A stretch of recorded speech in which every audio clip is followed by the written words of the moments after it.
And soldiers, just like myself or anybody else, use cell phones there. You can buy a local SIM card. I was actually in Baghdad airport. You can buy a SIM card and put it in your phone and use it. So any American soldier or British soldier, unless they, even if they turn off their phone, they can be tracked by somebody using this technology. They use Skype. I mean, every soldier, if you go to a base anywhere in Iraq or Afghanistan, you will see soldiers using Skype to talk to their loved ones back home. And that can be intercepted using sophisticated technology, or actually not that sophisticated technology. Eric and Jake probably better placed to explain how IMSI caches work.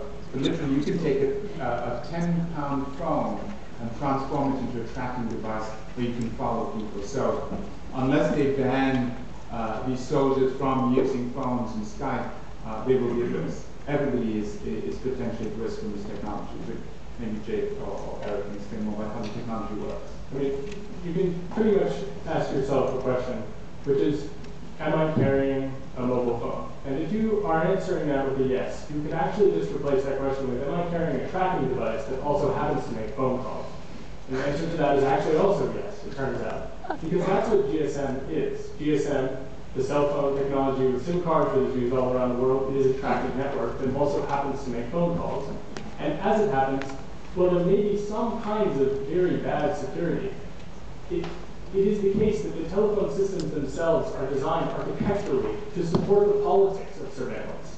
It is possible to have end-to-end encrypted calls, such as the crypto phone, and in this possibility, we see that it isn't the case that this happens by default, which means that we have, as our architecture, one where it is not end-to-end encrypted, where it is simply possible to record everything that everyone is doing, not just location data, but voice data, SMS data, right? MMS data, when you get a picture. When anything comes to your telephone, the telephone companies, the towers in between, and towers run by people that are neither the telephone company nor anybody that should be intercepting your communications, those will also fall prey to spying by design. I've also spoken to a number of British journalists, and I've been incredibly surprised by the number of British papers that use Gmail for their sole email provider. In fact, I don't believe there's a British paper that doesn't.